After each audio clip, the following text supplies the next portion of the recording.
Hello and welcome to Milestone Mindset Live. I'm Nancy Sargent, your host, and our show today is called Repairing Harm, Building Futures. And my guest is Marlon Solomon, engineer Marlon Solomon, the founder of the Afrimerican Culture Initiative. Welcome, Marlon. How are you today? I'm doing fine, Nancy. Thank you for having me. You're welcome. Marlon, I'd like to take a moment for our guests and let them know why we're here together today. Marlon is an alumni of one of my courses, and we met at the early stages of Marlon's work in repairing harm in Boston from redlining practices that were literally written on a map in stone 85 years ago. And Marlon has taken his engineering background, his project management background, his awareness of this situation, and is working with young adults, public high school students in Boston, university students, and the communities to create programming that is building bridges to turning this around. And we could say 85 years ago, what are we talking about? Well, Marlon's going to help us understand what we are talking about today and what his vision is. And Marlon, I have to say that when people ask me who my ideal person is to work with, you are that definition. Oh, And the reason is that what you created, you had a career, you have a career. You are an engineer, a very accomplished engineer. You have global experience in your life. And you are someone who saw an opportunity and saw a way to use your knowledge and your experience and your passion to make a difference, but not to take it and do it all yourself. It was to help our young people know how to create their futures and make better futures for other people. And when we get into this, this is something you're doing in Boston, but as an engineer, you see it's a system that you're creating that other communities can follow. And I'd like to say other communities can follow it no matter what community issue that they're trying to change or repair. And so one of the other things is from one system geek to another. When we first connected as a project manager, you believe in systems and I believe in systems so that marketing works and people can achieve their goals. So I thank you for being here. And Marlon, what I would really love you to do is open this up and really let our audiences know the problem that you saw and the opportunity that you saw. And then we'll get into how and why you created all this. right. Well, wow. Thank you so much for all those kind words, Nancy. Goodness, you're making me blush here. So the problem, that I think a lot of multicultural communities face is that they're getting solutions from the government or from private practice, and these solutions are meant and are technically designed to alleviate some of the issues that these communities face. However, because of the solutions are not culturally directed, they're kind of like I like to say civilly directed, technically directed. The end goal does not, is hard to realize. So the problem basically is that we're living in communities that were affected by redlining. The whole United States was affected by redlining. Redlining is a practice in which, in the 30s, the United States government wanted to take a survey and find out where everyone of ethnicity and it's also multicultural. It's not just a racial issue, but it's primarily a racial issue. But it's not just. It was a poverty issue as well. So poor European minorities, Italians, Irish, Jewish, people at that time that had just kind of come over, escaping fascism in Europe. They were populating certain areas and they were forming cultural hubs. So the government wanted to find out where these cultural hubs were. So they found out, the people that lived there, the ethnicities, and how much they made. And based on that information, modern America was developed. So this is 25 years before the zip code was invented. I think the zip code was introduced in the 60s. And basically, this is the foundation of all, turning the old America, Civil War, farm America, into the industrialized highways and stuff that we know now. So during the planning process and everything, they designed highways to go through communities of color. They designed, they expanded out city centers to engulf what, at least in the old days, was the surroundings. But as they wanted to grow out, these cities were given permission to take private property from some members of the community and give it to other members of the community, and that was eminent domain. So a lot of these things carried on because some of these communities, especially the communities of color, by the time they were able to vote in 1965, and especially by the time they were able to vote for the president in 1968, the very communities that had just achieved and fought for civil rights were no longer in place to actually vote, because these areas were leveled by the urban renewal projects in the 60s. Now, these spaces were used for cultural, as I said, were cultural hubs and used for cultural reasons to maintain the vibrancy of, the ethnicity. And, it was the 50s. Multiculturalism was like, space age stuff, right? In fact, there is a lot of evidence that it was easier to segregate in the South, where we had black and white people, as opposed to in Boston, where it was a multicultural community of indigenous African Americans, Jewish, Irish, Italians, you name it. And of course, I call them the 1776ers, those that had, been there, from European descent, the British and all that. So when you now look at the communities today, the civil rights solutions, and I like to say civil rights is like the civil marriage or a civil union, where you go to the court and you technically sign, and the court recognizes that you're married. And it is a very useful thing. So I don't want to act like I'm poo-pooing on civil rights. However, I always like to say, hey, look, if you were going to ask somebody to marry you, and you said, hey, babe, let's go to the court, get this done snappy, we'll be back before lunch.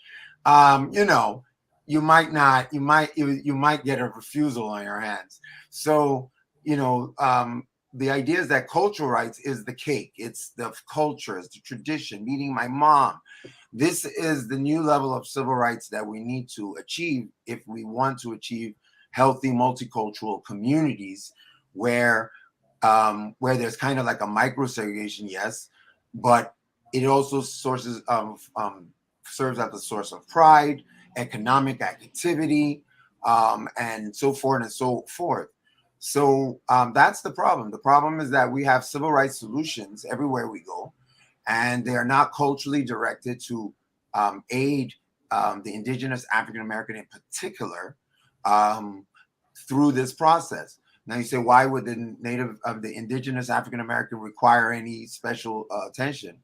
Well, we are the only ones that do not have in the world, like any humanity that doesn't have their own language, has to create names, because we do not have a library of names provided to us by our culture. It goes on and on. Recipes. Without a recipe, you cannot make restaurant money. Without recipes, you cannot make, you don't have the farm money, and also you don't have health, because the lack of diversity of nutrients in the indigenous African American community, as we all know, was shaped by the legacy of slavery, and not by the ability as all other groups do. So it's very important to understand these that the indigenous African Americans has suffered a similar cultural loss as the Native Americans, but the Native Americans were on their land and able to preserve a lot of these things.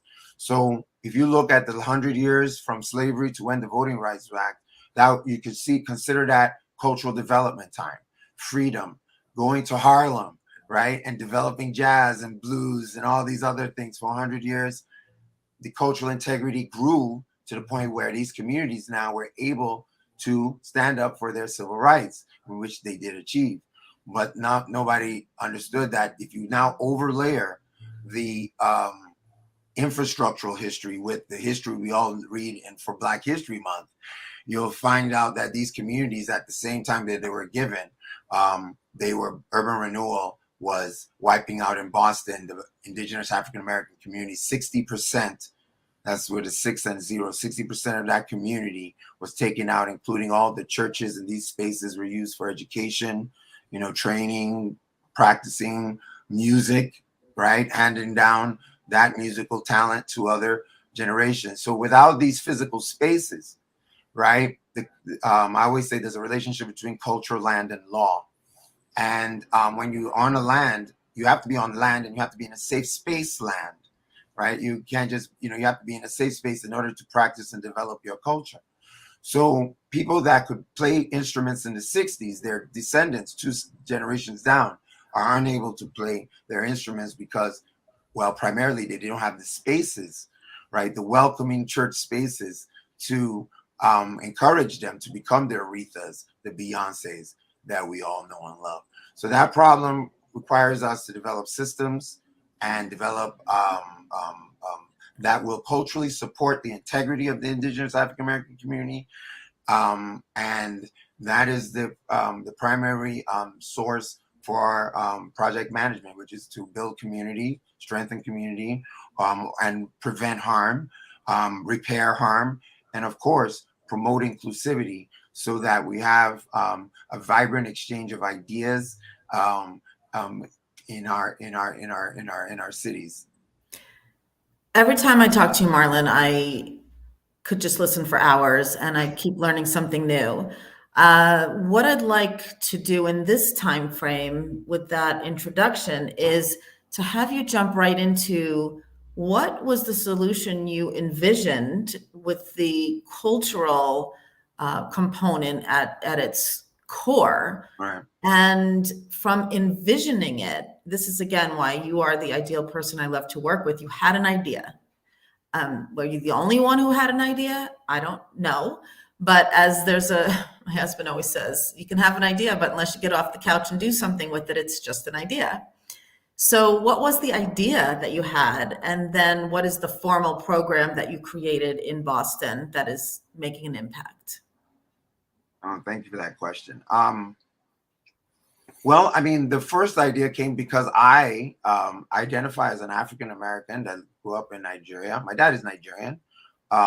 However, my African American side of me has always been very strong. So when I now came over here, right, I, in college from Nigeria, going from high school, the learning about America and the race, race is not practiced anywhere, but it's only practiced here in America. And Africa, everybody's Black, so it's culture. Europe, everybody's white, so it's culture. So this adjustment period. So I actually just needed it for myself, right? Some sort of supports to, keep myself, culturally in tune. I used to do like African nights at, some bars in college, things like that.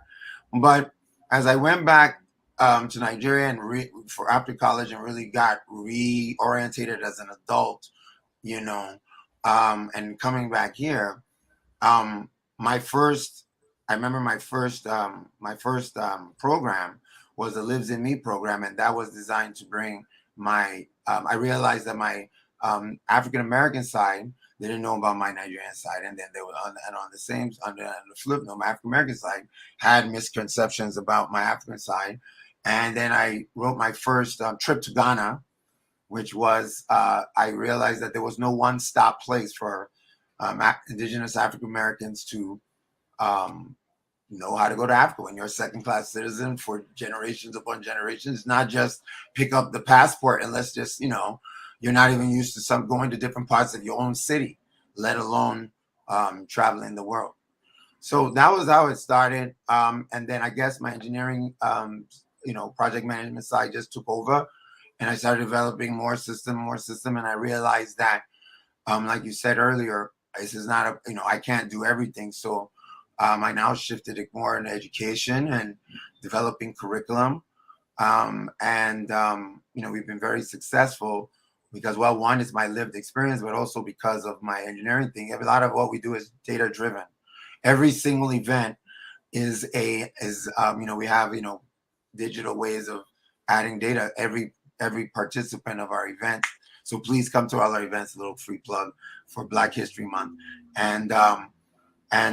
We collect data. So a lot of what we work and a lot of what I'm saying now is as a result of a lot of people, a lot of hard time, a lot of resources to ensure that we are handling projects that will be culturally and rejuvenating in our community, right?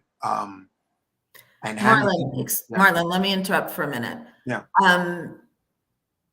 To fast forward to today, right?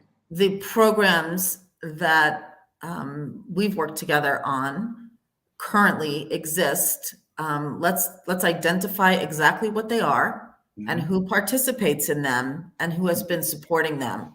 Right. Now, your journey that you described, we met a year ago, and what I've seen you accomplish in a year and the way that you have gotten the word out and gotten people to support and gotten the donations that you needed and so on and so forth. I mean, it looks like an overnight success. It clearly wasn't. And I was fortunate. Pardon me?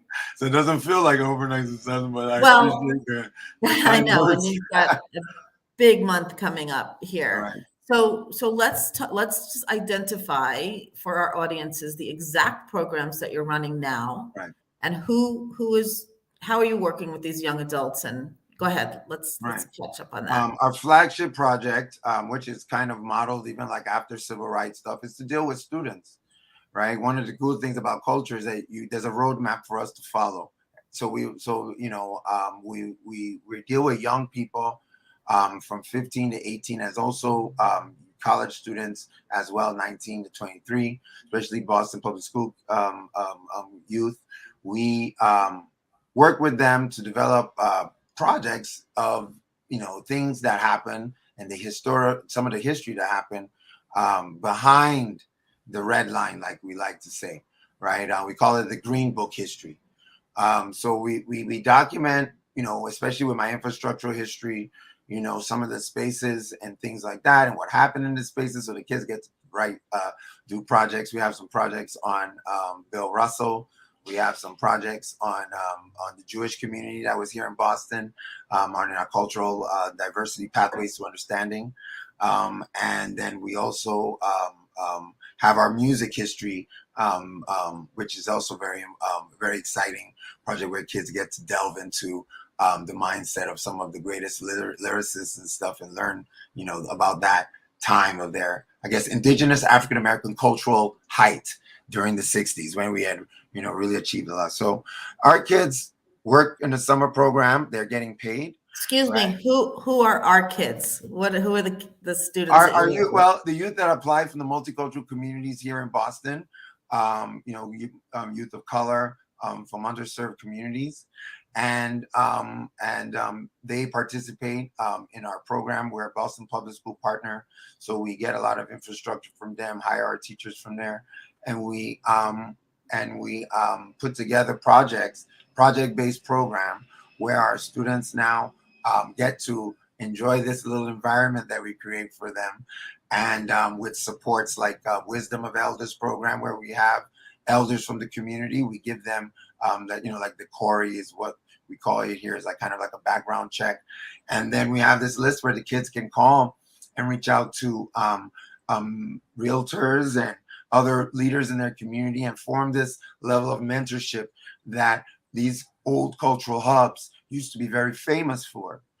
So when the kids go through that process and they come up with these slideshows and these presentations, which are the core of our Afrimerican TV, and they're working, they're getting paid, right? We're, from the city of Boston, they work for Afrimerican TV. They do this research, right? So that we can turn it into curriculum, because you see, the Black history we are going to learn, that most of the students learn, is kind of a civil rights definition, Black history. It is not a cultural rights Black history, where has to do with their cultural upbringing and where they're actually from, and the heroes that were in their community and the issues that they have in their community, right? On Friday I was at a Boston Day and Evening Academy. I taught there for about a year and a half, and we were talking about where we're starting out our Boston Red Line 85 campaign at a library here in Boston, at the Boston Public Library in Roxbury in Nubian Square. And this library has no mention of the church that literally used to be on the footplate. Like literally, the church was destroyed during urban renewal, along with all the other churches. And this flagship African American church, where now it's almost lost in history. And even the library that is a civil rights solution again, which is very good. I love libraries, don't get me wrong, I'm not purporting on civil rights, but because it doesn't have any reference and any cultural relevance, it does not bring people together. It does not attract the kids to come, because they don't see any relevance, any connection with that space.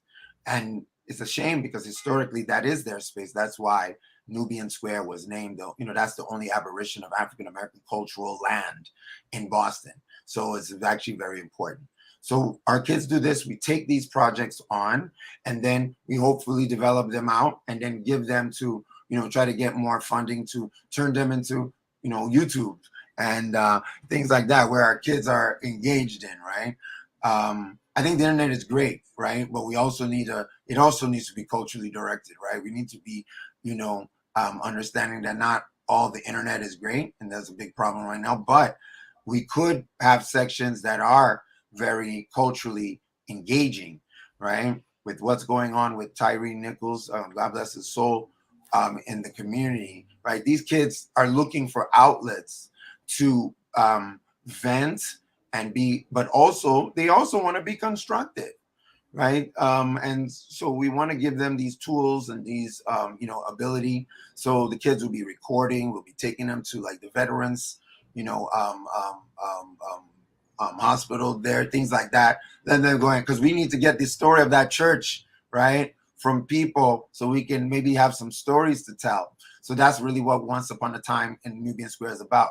Every year I plan that we'll be going back there, and hopefully every year we'll be having more stories to add to the cultural history that these young people can be learning for Black History Month.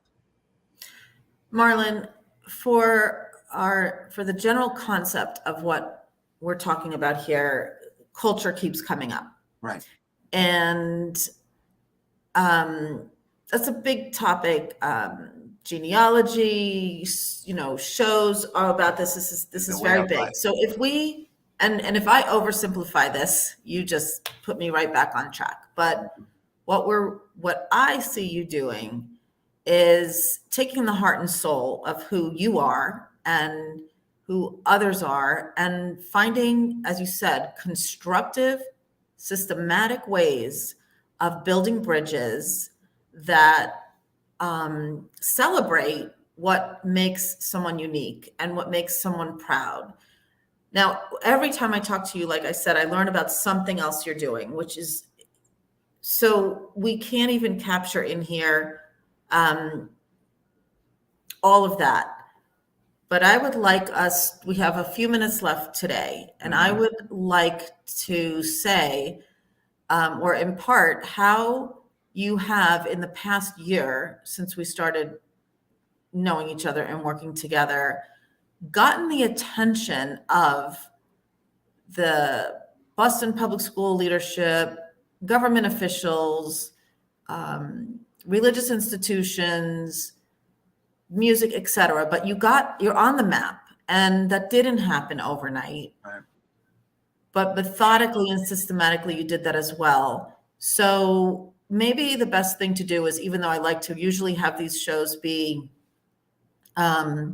evergreen, it still will. Black History Month is coming up in 2 days for this year, and you have a very robust lineup of events, which I think show a good representation of the outreach that happened and how it's going to continue to grow. Also, on the screen here is contact information for Marlon and myself. And Marlon is open to ideas and people supporting him, and volunteering and education and donations. And I'm available to help you grow your business. So we both welcome that outreach. But Marlon, why don't you talk about in a couple minutes what's happening in the coming month, and I know I'm going to have you back again because I love talking to you. Thank you. Well, thank you so much. So we do about 2 big project months every year. We do one in the summer with our youth, which is what I'm talking about with Afrimerican Academy, and we do one more community based project month with for Black History Month. We were very proud to find and at least make the connection that the Boston Red Line map was issued February 1st, 1938. So February 1st, in a couple of days, it will mark the exact 85 years from when the Boston Red Line map was issued. We are now, like I said, putting that program of Once Upon a Time in Nubian Square, and I hope it will be an annual tradition where our youth are going out there trying to find more information about from their elders, from the history, and we'll be able to tell those stories. But we'll be marking the whole month with a series of 15 events in different parts of the city, from the West End, where the Italian community in 1959 was decimated.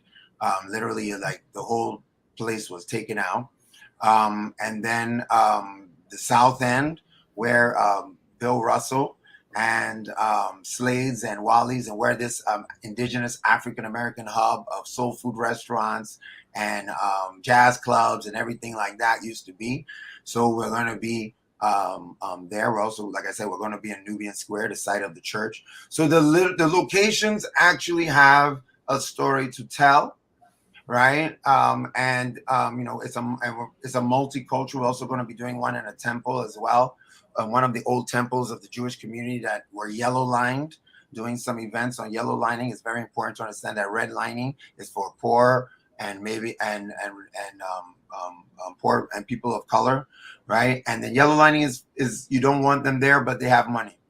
And this usually yellow lining was done to a lot of Jewish people. So it's the same trying to end goal, but different kinds of tactics, right? So we have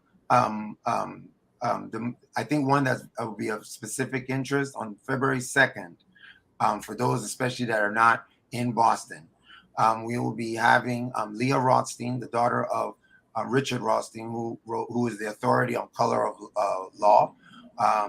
And then we'll be having Dr. Robert Nelson from the University of Richmond. He is the director of the data systems mapping inequality tool that we use, which has been the core tool to help us learn digitally what was going on in these communities. So yeah, please, those are the two. That event on for people outside of Boston, that will be one that you want to come. We're going to give a national look on redlining, as well as a little bit of the cultural diversity piece that we do. So yeah, please, everything's on Eventbrite. Please check us out. And yeah, we hope that we can educate you and your community, and hopefully we'll be able to come speak at your events or whatever in the future. And I hope that our guests who are watching today, or the replay, or reading our column that it'll become, will be inspired by what Marlon did. This is what was passionate for him. This is his life experience, his career experience. And I do like to say that with the decades comes wisdom and experience, but as he's also proving, our youth are very, very, very qualified to do the same thing. If it's important to you, do it. Think about it. Talk about it. Learn what might come of your idea. Embrace other people joining you in the mission. That's what Marlon is doing. He had an idea. Again, Marlon, were you the only one with this idea? Probably not. Have other people done it in other ways? Maybe so. But this is Marlon's idea. And what made this possible was Marlon was brave.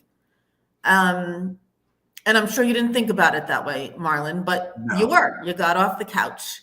So I would like this segment of Milestone Mindset Live, repairing harm and building futures, to really be inspirational. We all have a culture that is inherent in us. We all have a lot to learn. We all have a lot to be proud of, and we all have a lot to learn about each other. So with that, Marlon, I really want to thank you for being here today. And I can't wait to participate virtually in some of your events. And by the way, I do not have one other client that has ever done 15 events in one observance month. So let me let you get to it, because it's coming up in 48 hours. Right. Thank you so much. It helps that a lot of them are virtual. So, so no big deal. All right. Well, thank you so much. No big deal. I love that spirit. All right. Thank you.